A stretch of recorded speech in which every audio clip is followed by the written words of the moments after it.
tagħna lill-Prim Ministru mexxej tal-Partit Laburista Robert Abela.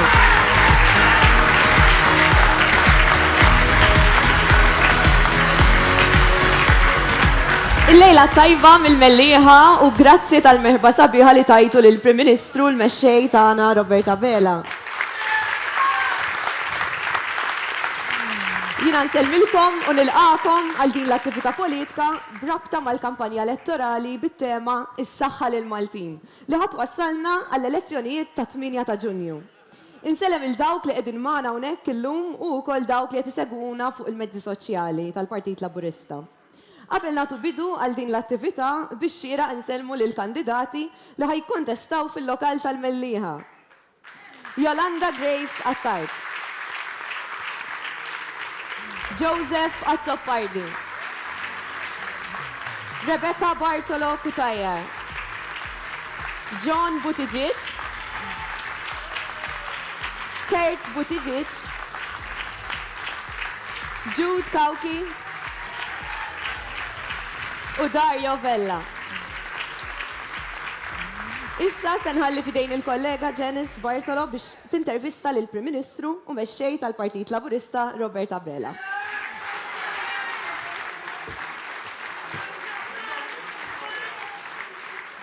Grazzi Prim Ministru tal-li tinsab hawnhekk fosta għadna kemm rajnik ġej frisk minn konferenza tal-aħbarijiet fejn indirizzajt fit-tul l-affarijiet il-ġrajiet li qegħdin jiġru li għadhom kemm ġraw fil-qorti wkoll. Minn dak li osservajt inti għamilt enfasi fuq żewġ punti partikolari. Qabel xejn enfasizzajt ħafna fuq il-kalma kif ukoll fuq il-preżunzjoni tal-innoċenza għalfejn għamilt propju dal-enfasi fuq daw il-punti. Net tippermetti li nibda b'tislima lill-memorja ta' Nowel Kakija li huwa l-papa ta' Naomi li għal-wib tal-Grupp Parlamentari Laburista.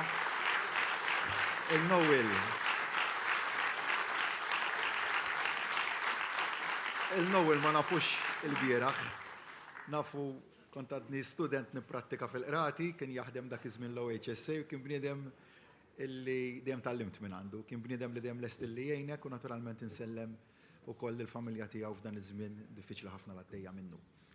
Saqsejtni dwar l-inkjesta u il-kalma hija kollox. Hemm min qed jistiden gwerra qaddisa u hija ċara. It-tweġiba għal dik tkun kalma assoluta li ħadd ma jaqal provokazzjoni ħadd. U l-poplu naturalment jibqa' jirrifletti u jixtar fuq dak li qiegħed jiġri fuq il-kors tal-inkjesta maġisterjali, fuq iż-żmien li ntażel għall-għaluq tagħha, u naturalment imbagħad issa meta jiġi ppubblikat ir-rapport tal-inkjesta maġisterjali, il-poplu se jkun qed jagħmel il-ġudizzju tiegħu wkoll fuq dak li ġara fuq dak li għad. Irid jiġri però kollox irid isir f'serenità. U l-poplu se jagħmel il-ġudizzju tiegħu wkoll imbagħad fuq x'għanijiet għandu illi jasar l-establishment minn din l-inkjesta. Jekk dak li sar sissa u biex kollu b'rispett lejn il-proċess ġudizzjarju ġust, jew jekk kien hemm xanijiet oħra inkluż fl-għażla tal-ġurnata u s-sija partikolari meta ingħalqet din l-inkjesta, u naturalment il-fidi tagħna li dejjem kellna fil-ħidma tal-istituzzjonijiet dik tiġi restawrata lura b'ħidma li l-uniku għan tagħha irid ikun it-twettiq tal-ġustizzja.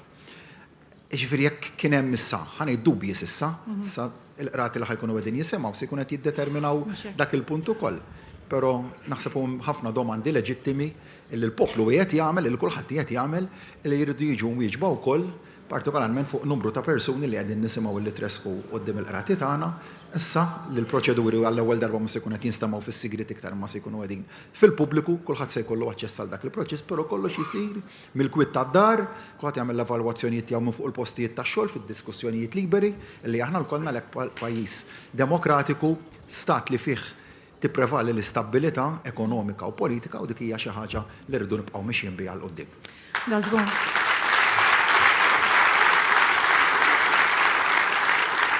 Naf illi ilek aktar minn sija tiddiskuti dan is-suġġett, allura ippermettili illi nbiddel daqsxejn is-suġġett ukoll anke li xem ħafna fuq xiex tiddiskuti fosthom l-andament ekonomiku ta' pajjiżna. Għaliex skont il-previżjonijiet, skont il-forecasts ta' l-Unjoni Ewropea pajjiżna se jerġa' jkollu l-ogħla tkabbir ekonomiku fl-Unjoni Ewropea kollha. Di mhix ċajta u achievement kbir għal pajjiżna sena fuq sena pajjiżna qed jibqa' juri reżiljenza ekonomika kbira. Però minkejja dik l-aħbar tajba hemm f'pajjiżna qed jgħidilna isma' ikkalmaw naqra, donnu l-messaġġ u rrażnu dak it-tkabbir ekonomiku illi qegħdin tesperjenzaw. X'inhu l-pjan allura tal-pajjiż f'dan ir-rigward? Kieku wieħed kellu jieħu dak il-parir li qed ġej min-naħa tal-oppożizzjoni, tiġi f'sitwazzjoni illi f'Ottubru ta' kull sena ma tkunx f'qagħda li ttejjeb il-pensjonijiet, ma tkunx f'qagħda li ssaħħaħ iċ-children's allowance, ma tkunx f'qagħda li twessal in-work benefit, ma tkunx f'qagħda li żdomm stabbilta fil-prezzijiet tal-fuels u tal-enerġija, dak li jrid joħodna fiha d-direzzjoni li jrid joħodna fiha il-Partit Nazzjonalista. Hija dak preċiż li ġara lil dan il-pajjiż qabel l-2013 għax ma kinux kapaċi ikabru l-ekonomija ta' dan il-pajjiż. Ġew f'sitwazzjoni fejn xewqat kellhom xtaqgħu jnaqsu l-kontijiet, xtaqgħu jinvestu iktar fis-saħħa, però ġew minn barra u qalulhom tidu tnaqsu 40 miljun euro minn nefqa essenzjali fosthom fis-servizz tas-saħħa biex tkunu tistgħu tnaqsu d-deficit ta' dan il-pajjiż. Dik hija realtà ġara qabel l-2013. Issa mill-banda l-oħra din tfisser illi għandna jkollna tkabbir ekonomiku li jkun wieħed bla rażan jew li ma jkunx fid-direzzjoni li rridu noħdu aħna le. Għalhekk il-ħin kollu nitkellmu dwar mudell ekonomiku illi rridu nkomplu dejjem naġġornaw ħar-realtajiet tal-lum imma mhux li tmur f'direzzjoni li tkabbir iċ-ċeknu u għal raġunijiet li għadni kif tkellim fuqhom. Però l-enfasi issa tkun nemmen aktar fuq il-kwalità. Imma x'tista' tagħmel diskussjoni fuq il-kwalità għax ikollok sitwazzjoni ta' full employment. Jiġifieri kif stajna aħna f'dal pajjiż qatt naqdu diskussjoni fuq il-kwalità meta kellna 8,000 ruħ qiegħda. Mela l-ewwel għanijiet ta' tkabbir ekonomiku kienu li joħloq sitwazzjoni fejn kulħadd għandu xogħol fil-pajjiż, dik wasalna li issa. Li jmiss li mmorru f'di direzzjoni ta' kwalità. Ibbiraħ tkellem il-Ministru Silvio Xkembri fl-attività li kellna f'Ħażabbar u tkellem fuq kif kumpanija tal-iGaming waħda internazzjonali kellha għażla qudiemha, kellha għażla fejn kienet qed tikkunsidra titlaqx minn pajjiżna. Minflok mhux tal-li żammejnija f'pajjiżna tal-li se tkompli ssaħħaħ l-operat tagħha. U dak se joħloq tant u tant mijiet impjiegi ġodda li huma kollha ta' kwalità. U lan x'irid ikun hemmhekk, lan irid ikun li dak l-impjiegi ta' kwalità li jħallsu salarji ogħla li jagħtu kundizzjonijiet tax-xogħol aħjar, jaħtfuhom iż-żgħażagħ Ħawċin Maltin li toħodni għal aktar taħriġ għaliex l-opportunitajiet qegħdin hemmhekk. Stalingna li naħtfuhom li ninvestu iktar fit-taħriġ tuliedna, li ninvestu iktar f'dak setturi speċjalizzati, li nagħtu iktar inċentivi lin-negozji żaru medji tagħna. Taf kemm kellna fil-budget 60 miljun euro ta' inċentivi illi propju ħajmorru kollha fuq in-negozji żaru medji li nemmen huma s-sinsla tal-ekonomija tagħna. Għalhekk mort fil-Kunsill Ewropew fl-aħħar Kunsill u approvajt bis-saħħa u vvutajt favur bis-saħħa it-tnaqqis tal-burokrazija fejn jidħlu n-negozji żaru medji tagħna għax nemmnu fl-importanza ta' dak in-negozji. Jiġifieri din hija diskussjoni li nemmen illi rridu nibqgħu sejrin biha, però fl-aħħar mill-aħħar il-bażi tibqa' edukazzjoni aktar b'saħħitha. Għaliex rajna li nġibu korsijiet bħal dawk tal-veterinarji lejn pajjiżna? Għax nemmnu li dik hija d-direzzjoni l qudiem. L-ara għażla l-għamel pajjiżna qabel 2013 kienet lalaqna l-iskejjel ta' snajja. Waslu dawk għal deficit kbir f'nies imħarġa fil-pajjiż. Fis-snajja li huma essenzjali, fis-snajja li jħallsu tajjeb.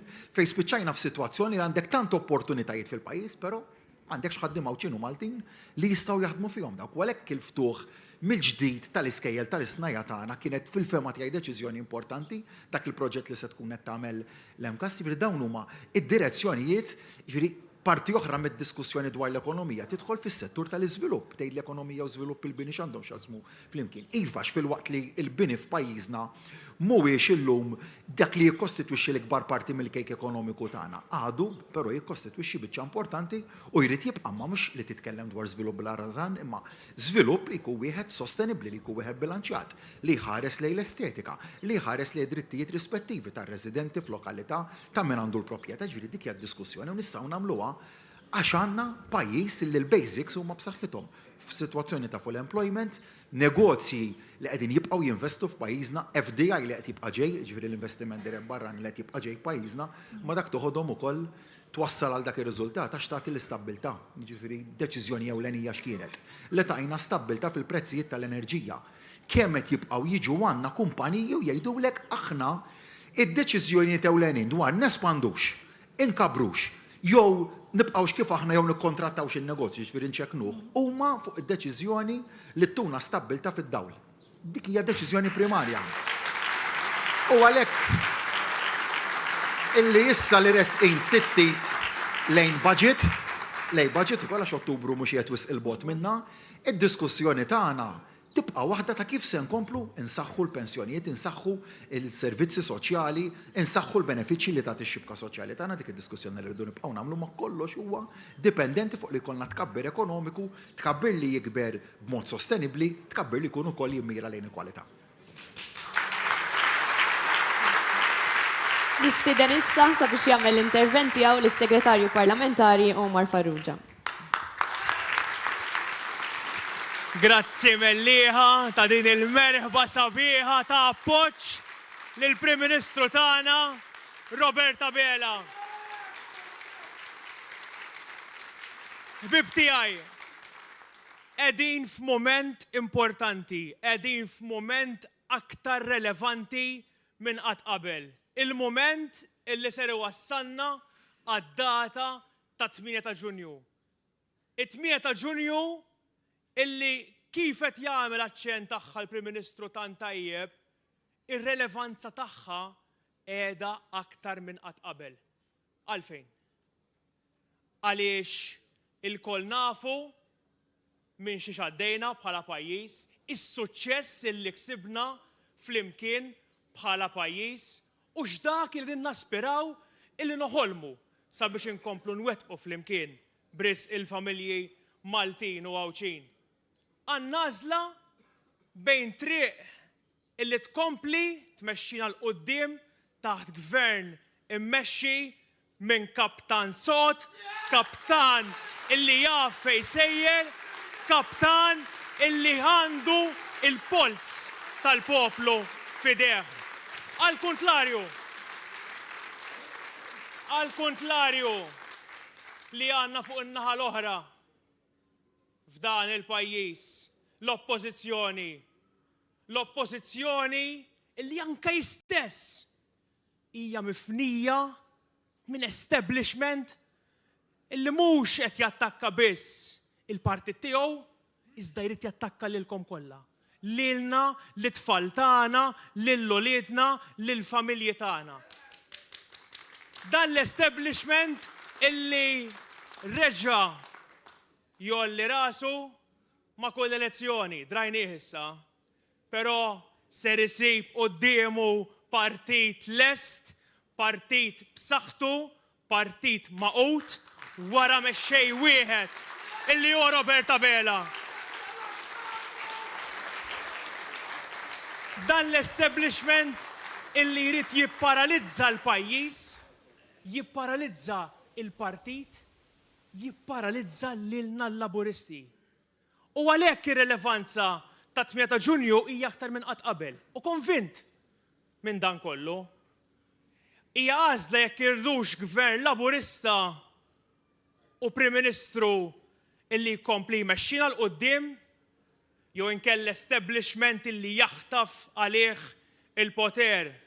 Jekk iridux gvern laburista jew Prim Ministru Robert Abela illi jkompli jwieżen lill-pensjonanti tagħna għall-establishment illi moħħu biss fl-austerità u fil-qatt. Jekk iridux gvern laburista illi jkompli jwieżen u jagħti drittijiet ċivili, inkella establishment illi jkun l-assis ta' ħajtek. U ħbib tiegħi, l-appell tiegħi huwa wieħed. It-8 ta' Ġunju huwa mument ta' prova oħra. Ejja nżommu l-kalma, ejja nibqgħu sereni, ejja nibqgħu nwasslu l-messaġġ tal-Partit Laburista u xogħolna hu illi sa 8 ta' Ġunju inkomplu nikkonvinċu aktar nies sabiex iwasslu l-messaġġ tal-Partit Laburista, sabiex flimkien nibqgħu maqudin, sabiex flimkien inkomplu messaġġ inwasslu l-messaġġ tal-Partit Laburista b'serenità, baqal, b'kawtela, viżjoni għal pajjiżna sabiex flimkien fit-8 ta' Ġunju inkomplu nagħtu futur sabiħ lil Malta pajjiżna. Nirringrazzjakom.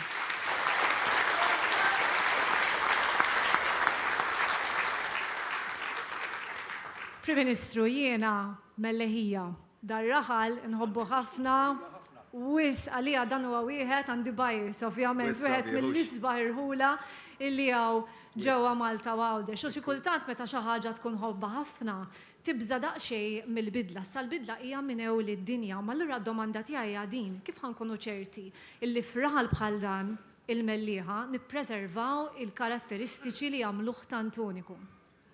Bidla pożittiva. Il-proġett tal-pjazza li qegħdin fiha huwa bidla, hemm huwa bidla pożittiva. U tkun pożittiva l-bidla meta taqbad l-interessi kollha tal-mellieħin u tpoġġihom fiċ-ċentru tagħha. U hemmhekk ukoll illi nemmen id-direzzjoni ġenerali tal-Gvern li jkun xprunat minn deċiżjonijiet favur l-interessi tal-poplu mod ġenerali. Mbagħad bi proġetti speċifiċi, il-pjazza hija waħda minnhom ta' għażla li tmur favur in-nies ikollhom aktar tgawdija ta' dan il-ġojjel u naqbel miegħek kompletament il-mellieħa ġojjel wieħed mill-isbaħ postijiet ta' dan il-pajjiż. Imbagħad bi proġetti bħal dak li tisir minn Project Green li se jsir minn Project Green fi Triq il-Għasel, jiġifieri dik iż-żona residenzjali hemmhekk investiment ta' 2 miljun euro fi proġett ambjentali li se jkun qed jagħmel differenza kbira fil-lokalità. U huwa dat tip ta' proġetti li rridu, dalgħodu kelli l-opportunità nżur San Ġwan. U l-istess tara il-ħolqien ta' dal-ġonna differenza enormi, ġifieri f'żona residenzjali. Imbagħad bil-ħidma tal-Kunsill Lokali, b'koordinazzjoni wkoll mal-Gvern ċentrali, ma b'ħidma tajba tal-Kunsill innexxielu joħloq ġnien li verament jagħmel differenza kbira. U hemmhekk dis-sinerġija tant sabiħa bejn il-Kunsill Lokali mal-Gvern ċentrali wkoll hemmhekk l-importanza li tidħol tal-ħidma tal-Kunsilli Lokali, l-importanza li nagħtu vot pożittiv ta' fiduċja fil-ħidma tal-Kunsilli Lokali, imma mbagħad ukoll kif tkompli s-saħħaħ għall-mellieħa. Billi tindirizza punti li huma tematiċi li jgħoddu speċifikatament tal-mellieħa. Insemmi l-kwistjoni ta' dħul u ħruġ tal-vetturi minn ġewwa l-mellieħa. Mhijiex tema dik li jien irid niddiskuti magħkom, mhijiex tema li min jafsew il-mellieħa daw l-irġiel u nisa li hawn ħdejna hawnhekk illi se jkun li bħalissa uħud minnhom diġà fil-Kunsill. Oħrajn li mhumiex imma jistgħu jkunu eventwalment fil-Kunsill jekk il-poplu jagħtihom il-fiduċja, mhux dit diskussjoni rridu nresqu l-qudiem u niddeċiedu dwarha mhux dak li qed jgħidilna l-poplu tal-mellieħa. Tuna dat tip ta' soluzzjoni, aħna miftuħin li niġu hawnhekk nisimgħu dit-diskussjoni biex imbagħad eventwalment niddeċiedu dwarha. Ġojjel li joħra ġol mellieħa. Selmun. Milux wis żmien dilapidat Fort Campbell. Jitkellem dwar għal-manifest elettorali tagħna wkoll. Mhux ukoll tiġi restaurata, ripristinata deċiżjonijiet oħrajn. Jekk ir-residenti tal-Manikata u tal-Adira għandhom xikunu fiċ-ċentru ta' deċiżjonijiet li jittieħdu għal-mellieħa u mhux iva r-risposta, dan huma t-tip ta' deċiżjonijiet oħrajn fuq livell ta' pajjiż imma li jimpattaw ħafna l-lokalità. L-inċentivi li tajna fuq il-UCA. Fejn fil-waqt illi inżommu id-direzzjoni ta' fejn iridu l-investiment fil-proprjetà. Kemm jista' jkun mhux billi noħolqu blokok ta' appartamenti ġodda meta nistgħu nippreservaw il-village core, dik li hija magħrufa bħala l-UCA, kif għamilni dik? Billi saħħaħna l-inċentivi li nagħtu fl-Urban Conservation Area. Dik kienet direzzjoni strateġika l-mellieħa timpatta ħafna. Aw village core bellezza. Mela bl-inċentivi li qed nagħtu minn budget għal budget u mmexxuhom minn budget għal ieħor u nkomplu nsaħħuhom, qed niddirezzjonaw in-nies biex l-għażla jagħmluha favur li jippreservaw proprjetà fil-village core kif inhi li jirrestawrawha. Illi proprjetà li hija battala ma tibqax battala imma flok twaqqaħħa u minna toħloq blokk appartamenti tirrestawra u tibda tgħix fiha. Mela dak huma t-tip ta' deċiżjonijiet li jien irid nara għall-mellieħa, però kif attent huwa hija lokalità eċċezzjonali u konvintu kolli bil-ħidma ta' dan il-persuni nistgħu nibqgħu nkomplu nsaħħuha u nsebħuha. Issa, la qegħdin nitkellmu fuq affarijiet li jaffettwaw lin-nies fil-lokalità tagħhom, issa di mhux biss tot tal-mellieħa biss imma tista' tgħid kullimkien. Taqbel miegħi li xi kultant l-affarijiet li vera jimpattaw lek ħajtek huma l-affarijiet ħansejħilhom hekk imma mhumiex hekk fil-verità l-affarijiet iż-żgħar, pereżempju, bżonn ta' tiswija fuq bankina, bżonn ta' tiswija fit-toroq tagħna. Dawn huma affarijiet żgħar li jħallu impatt kbir fuq il-ħajja tan-nies. X'jista' jsir allura kemm importanti li jsir dan it-tip ta' xogħol u jsir sew? Ħsibtek saqsi għallhom għal din id-domanda. Għaliex propju ftit tal-jemilu Omar flimkien ma' Chris Bonnet, Alison ukoll Owen Bonnici, ħabbru din l-inizjattiva konġunta però titmexxa taħt il-kappa tal-Public Works Department biex tindirizza dis-sitwazzjoni li saqsej dwar anti investiment ta' 10 miljun euro. Mhux ċajta, immiktar mill-ammont li ġie investit il-ħolqien ta' dal-framework biex jelimina l-burokrazija żejda u dik il-frustrazzjoni li semmejt inti titneħħa. U xi saqsu n-nies x'jgħidu ma qod tifhimha mela proġett infrastrutturali kbir. Jitwettaq fi żmien, jitwettaq mingħajr dewmien, imma mbagħad bankina iddum xhur biex issir, jew triq ċkejkna Side Street iddum xhur maqluha. Mela proġett infrastrutturali jsir malajr għax għandek ir-riżorsi immobilizzati fuqu. U dat tip ta' proġetti ċkien ma jsirux f'dak iż-żmien u l-inizjattiva li nieda Omar ftit tal-jiem ilu propju b'dak l-iskop. U l-mellieħa se tkun waħda mill-aktar benefiċjarji ta' din l-inizjattiva. Li inti ikollok focus ta' kunsill lokali li jaqqat mal-Public Works Department, juża l-infrastruttura l għandu l-Public Works Department, kemm għal dik li hija ħaddiema u eventwalment ukoll hemm ukoll is-sinerġija tal-privat mal-Public Works u l-Public Works jagħmel is-sinerġija mal-kunsill lokali. Biex inti r-riżorsa jekk għandi bżonn jien, bankina, ħajt li jrid jissewwa, proġett uħor żgħir fil-lokalità, mhux noqogħdu ngħidu rridu ngħaddu minn triq twila ta' proċessi burokratiċi. U mbagħad isir wara tant xhur jew wara tant snin. Le, jekk hemm proġett li da sinjuri tal-Kunsill Lokali jidentifikaw l-għandu jsir ta' malajr, imorru għand Omar marant id-dipartiment tiegħu u jitwettaq. Hemm il-finanzi, hemm ir-riżorsa u sa Ġunju irridu nibdew naraw ir-riżultati konkreti. Naddu issa għall-intervent mid-deputat Cressi Dagalia. Grazzi. Grazzi ħafna. Però qabel ma nibda d-diskors tiegħi nixtieq ninaqgħad anke mal-Prim Ministru nsellem il-memorja ta' Nowel Kakija missier il-kollega tagħna u l-wib tal-Gvern Naomi. Kondoljanzi mill-qalb lill-familja kollha. Illum, bla dubju ovvjament, u grazzi lilkom tal-merba kbira li tajtu lill-Partit Laburista u lill-Prim Ministru Robert Abela. Illum biex nipprepara d-diskors tiegħi, ovvjament diskors ta' ftit minuti jagħtuk min-naħa tal-partit u l-partit jgħidlek tkellem fuq il-kisbiet li jagħmel il-Gvern Laburista fl-aħħar sentejn. U naqra diffiċli biex tażel mill-lista twila li hemm ta' proġetti u inizjattivi u deċiżjonijiet li ttieħdu f'dawn l-aħħar sentejn.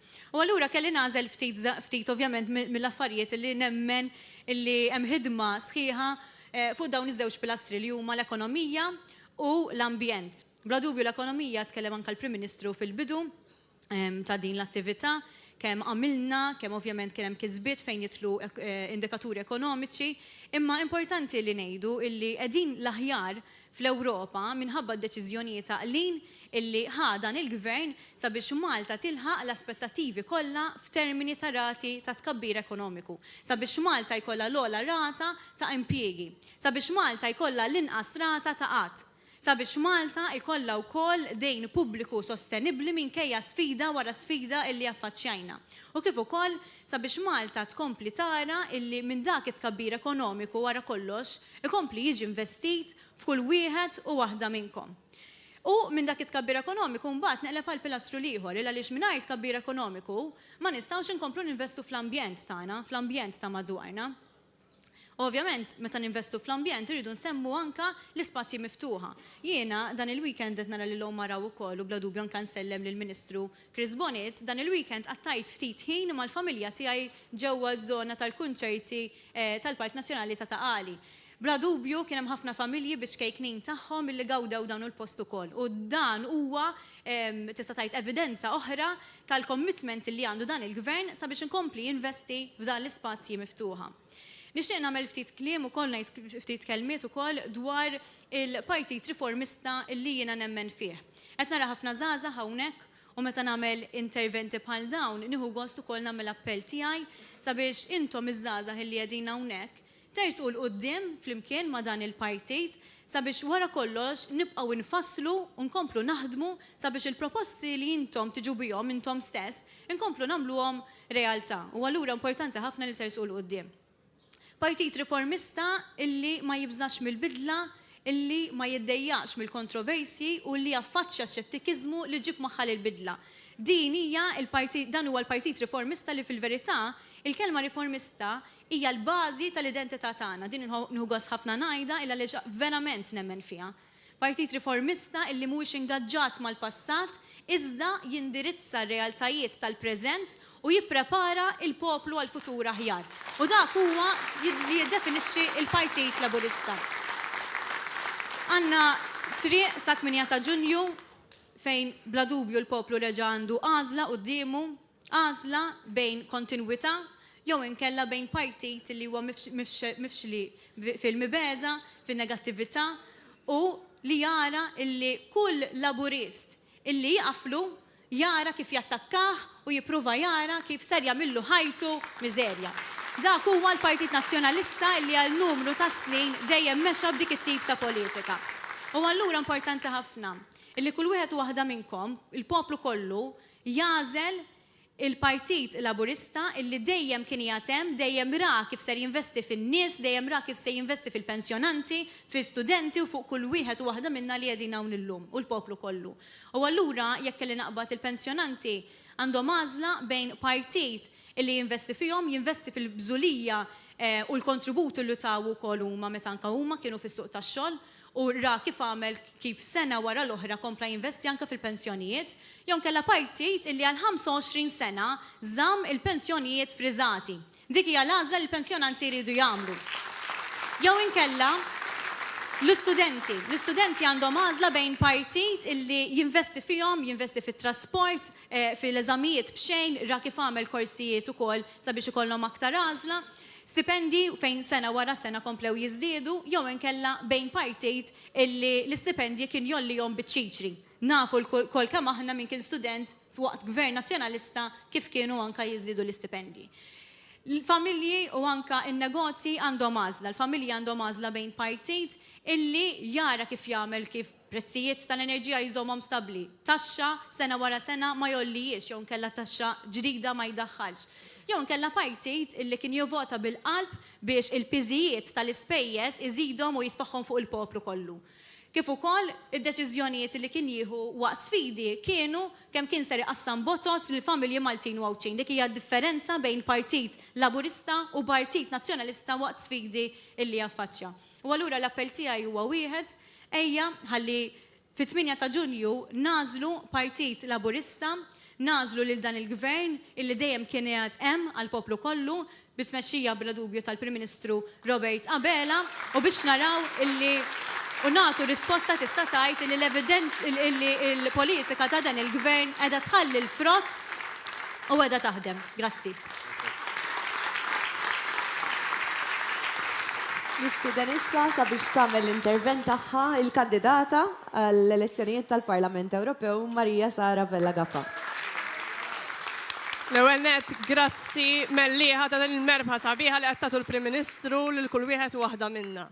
Ħbieb, illum nixtieq nażel li nkun ċara fid-diskors tiegħi għaliex inħoss li jekk titlob il-mument.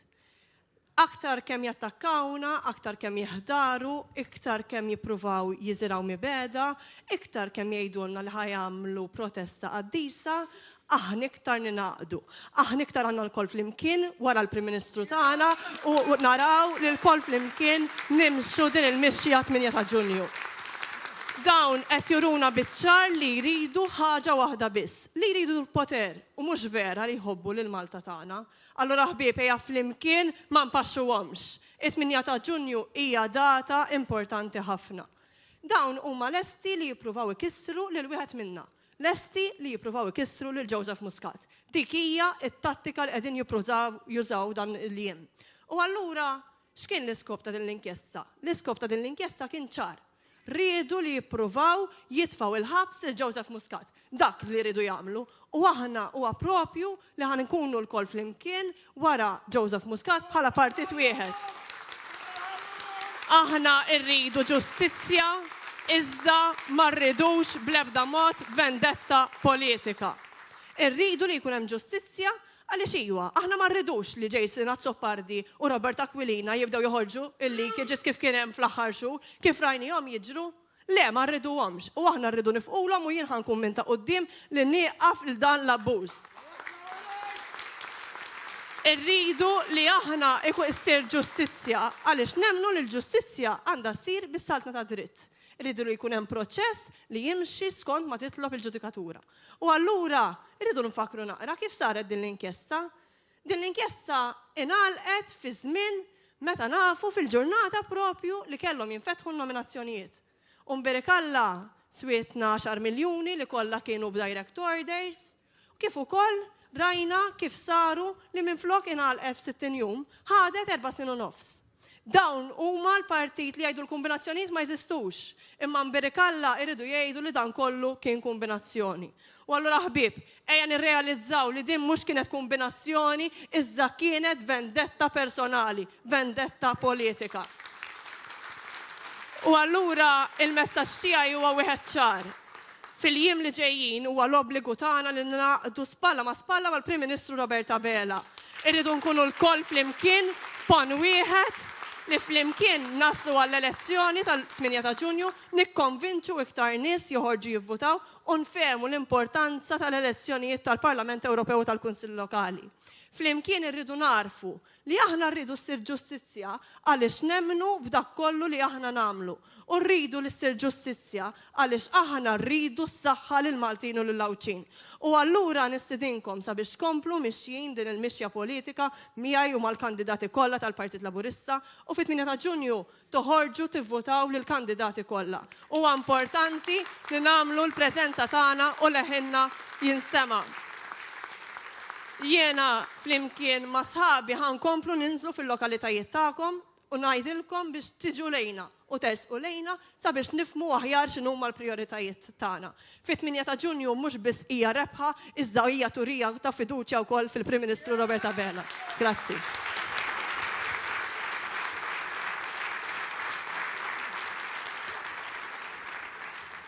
Fil-round liħor ta' domandi li staqsejt iffikajt ħafna fuq il-komunità lokali, però ejja nitkellem issa daqsxejn ħanistaqsik ftit domandi wkoll fuq il-politika nazzjonali. Għaliex qudiemna għandna din is-sitwazzjoni fejn il-Partit Laburista anke permezz tal-kandidati tiegħu qed jagħmel ħafna enfasi fuq il-rappreżentanti tal-Partit Nazzjonalista li qegħdin imorru barra minn xtutna u jagħmlu ħsara lil pajjiżna jitkellmu b'mod negattiv fuq Malta. Min-naħa l-oħra dawk l-istess rappreżentanti tal-Partit Nazzjonalista qed jgħidu li qed jagħmlu hekk propju għal ġid tal-pajjiż, propju għax iridu illi issir il-ġid lil Malta. Allura x'għandna naħsbu aħna bħala l-elettorat? Kellna f'dal aħħar xhur għall-gwerra kellna 2. U kull darba li konna rinfaċċati l-ewwel bil-gwerra bejn l-Ukrajna u r-Russja mbagħad fil-Vant Nofsani aħna dejjem għedna l-soluzzjoni hija l-paċi. U l-istess għall-Ewroparlamentari li l-bieraħ qalilna li jrid jagħmlilna gwerra qaddisa aħna nwiġbuh bil-paċi. Paċi, kalma u tranquillità. Però ma ngħidx illi ma nħossniex dispjaċut illi hawn min biex jimbotta l-aġenda personali tiegħu qed jaqaf din it-terminoloġija ta' gwerra u mhux gwerra qaddisa u li se jużaw tattiċi u metodi bla preċedent qed jgħidu fi ta' x'tip ta' lingwaġġ huwa. Aħna dal-lingwaġġ irridu illi wieħed jipprova jtella t-temperatura għall poplu tagħna jew il-lingwaġġ illi jara lil dan il-pajjiż jibqa' miexi l quddiem. U dik hija l-għażla li hemm qudiemna fit-8 ta' Ġunju jekk irridux Ewroparlamentari illi jimbuttaw bis-saħħa li jkollna Ewropa ta' paċi. Jew ikollniex Ewropa kif irida b'mod ċar il-Partit Nazzjonalista li tiffoka u tinvesti iktar fid-difiża. Di tad-difiża kelma sabiħa l-armamenti. Jiġifieri il-Partit Nazzjonalista juża l-kelma difiża biex jinvesti iktar fl-armamenti, fit-tankijiet tal-gwerra, fil-militar, dik hija waħda mill-għażliet illi għandna qudiemna. Però jiena nsaqsi wkoll dat tattiċi li qed jgħidu li se jużaw x'inhuma? Tista' tasal iktar fil-baxx mit-tattiċi li diġà użaw illi jippruvaw itelfu l-fondi Ewropej lil pajjiżna? Mela f'Ġunju Lulju tal-2020 meta konna qed ninnegozjaw il-pakkett Ewropew għas-7 snin ta' qudiemhom, x'kienu qalulna? Mhux se jirnexxilkom iġġibu fondi daqskemm ġibna aħna fl-2013 u se ġibu inqas milli ġibna aħna. Ġibna aktar mid-doppju milli ġabu huma. Mela għax ma jħobbux lil pajjiżhom dik ħaduha bħala disfatta. Għax aħna rnexxielna nġibu l-ikbar baġit li qaġġi lejn pajjiżna, flok ferħu magħna u ċċelebraw dik il-rebħa magħna bil-kontra, x'ibdew jagħmlu wara? Għax ma rnexxilhomx f'dak li bassru li se nġibu inqas minnhom, bdew jippruvaw imbagħad proġett imorru Brussell u jgħidu hemm abbuż tal-fondi Ewropej, mhux qed ninvestu sew il-fondi Ewropej u l-fondi Ewropej qed jittieħdu minn mhux intitolat għalihom, ara taħsbu dan għax iħobbu l-pajjiżna, ara taħsbu dan għax jemmnu fil-governanza tajba. L-uniku għan li waqfu l-fondi. U x'inhu t-tieni għan mbagħad wara li twaqqaf il-fondi li tkisser il-progress ekonomiku tal-pajjiż. Min se jbati jekk jiqfu l-fondi? Mhux il-poplu se jbati. Li jiqfu l-fondi Ewropej xi jfisser? Mhux li tkun tista' tagħmel inqas investimenti fis-saħħa, fi proġetti ta' saħħa, fi proġetti infrastrutturali, fi proġetti ħodor, fi proġetti tal-IT, mhux dik hija r-realtà.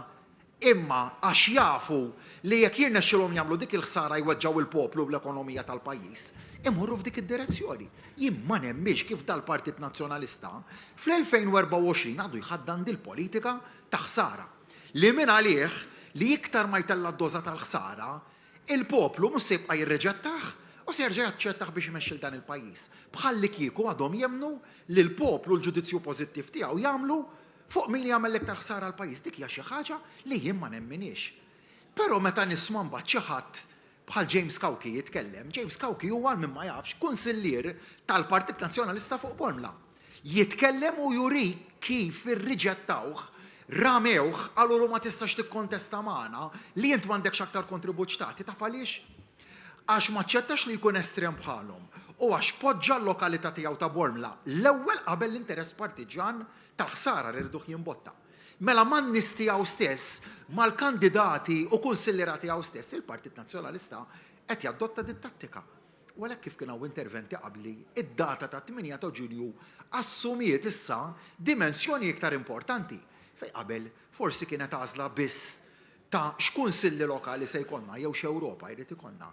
Illum għandek għażla li telha aktar fl-importanza minħabba ċirkostanzi li qed ngħixu fil-preżent fejn qed naraw dal-establishment illi bis-saħħa reġa' refa' rasu għax qed minn għalih jara opportunità li jista' jaqreb pass iktar viċin lejlan aħħari tiegħu li jissodisfa l-kilba l-poter. Sin kieku ngħid il-kilba l-poter qed hemmhekk biex minna jagħmel il-ġid nifhem mod. Imma m'għandux il-ġid tan-nies għall-qalbu għandu biss dal-interess ta' klikka żgħira ta' nies li jaħtfu mill-ġdid il-poter tal-pajjiż biex jagħmlu li jridu huma u jbagħt il-poplu. U għalhekk l-għażla ta' 8 ta' Ġunju hija waħda ċara tkun għażla favur li l-poplu jippreserva is-sovranità tiegħu li jkollu jmexxih il-gvern li jażelu u ebda ħadd ieħor. Dan hu messaġġ illi żgur illi se nkunu qed nisimgħu fil-jiem, fil-ġimgħat li ġejjin, però qegħdin fit-tieni ġimgħa ta' din il-kampanja elettorali għal min bħali bagħti xi ftit bil-kurzità x'imiss xempjanat għal din il-ġimgħa u anke l-ġimgħat li ġejjin f'din il-kampanja. Ħafna aktar ħidma pożittiva, jien nemmen il-negattività tinnewtralizza bil-pożittività. Itħabbirt aktar investimenti li ġejjin lejn il-pajjiż, itħabbirt aktar proġetti kemm fraħt nhar il-ġimgħa.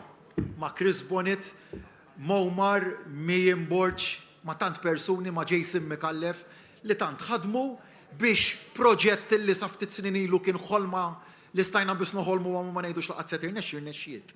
U mbagħad kemm fraħt iktar li nara tant familji l-bieraħ il-ħadd imorru jgawdu dal-proġett sabiħ f'taqali l għamilna. Minn fabbrika tal-konkrit dilapidata, minn dumping ground tal-iskart ta' kostruzzjoni, illi l-Partit Nazzjonalista permetti għax kien hemm xi ħadd establishment illi kien igawdi mill-impunità, għal deċiżjoni ċara ta' gvern li jidħol bis-saħħa tiegħu għal dal-proġett u jagħti xi ħaġa lura lill-poplu tagħna. Investiment bla preċedent fil-kredenzjali ambjentali tagħna fejn tajna lura tant tmiem kbar ta' spazju ħodoru miftuħa lill-pubbliku tagħna dak li jridu n-nies dak. Illi dak li nemnu fih dak li edna fil-manifest elettorali inwettquh f'ħidma konkreta. Fadal ħafna proġetti xinniedu sa' 8 ta' Ġunju, mbagħad inħares ukoll lil 8 ta' Ġunju, però l-importanza li fit-8 ta' Ġunju nerġgħu ningħataw das-sinjal b'saħħtu ta' fiduċja biex inkomplu bit-twettiq b'saħħtu tal-miżuri tal-manifest elettorali u mhux xajta, għandek manifest elettorali telf proposta. L-iktar manifest ambizzjuż laqgħat kellha leġislatura. L-iktar manifest ambizzjuż laqgħat kellu partit politiku. Meta konna tinfassluh sentej u nofsilu Kien hemm domandi ma ċerti li se nintrabtu b'dal-miżuri kollha, ċerti għax nafu x'qegħdin nagħmlu. U r-rata ta' implementazzjoni hija waħda b'saħħitha. Qegħdin naraw dir-rata li tantu tant hija waħda b'saħħitha u għalhekk imbagħad illi ħadd ieħor iwieġeb għax m'għandux idea ta' kif għandu jmexxi l qudiem lil dan il-pajjiż li jaqa' fl-iktar attakki baxxi f'dak id-diskors ta' narrattiva li smajna l-bieraħ ta' gwerra qaddisa u attakki ma klif ħsara dan nies. Tmur dil-ġimgħa fej suppost nidew il-kandidatura tagħhom għall-Parlament Ewropew ma ħlif il-min se jkissru, u l-min se jattakkaw, u l-min se jniżlu għada. Hekk magħhom u l-min se jixħtu l-ħabs. Bekk irid jimxi l-qudiem dan il-pajjiż. L-għażla fidejkom fit-8 ta' Ġunju morru u ibatu sinjal ċar lil dawk kollha illi jridu jieħdu lil dan il-pajjiż lura, lil dawk kollha li jridu jieħdu lil dan il-pajjiż lura qabel 2013 jgħidulhom le dal-pajjiż mexa wisq f'dawn l-aħħar 11-il sena l qudiem. Saħħaħna wisq il-qagħda tal-pensjonanti tagħna, tal-istudenti, tal-ħaddiema, tan-negozju, tal-investituri. L-arloġġ ma jdurx lura, l-arloġġ jimxi l-qudiem fis-saħħa, fit-triq tal-progress ekonomiku, fit-triq tal-progress soċjali, fit-triq tat-tisħiħ tal-ekonomija sostenibbli ta' dan il-pajjiż, fit-tisħiħ tad-drittijiet kollha ta' kull wieħed u waħda minnkom għalhekk insaħħu l-Lawċin, insaħħu lil-Maltin, insaħħu lil-Melliħin. Grazzi.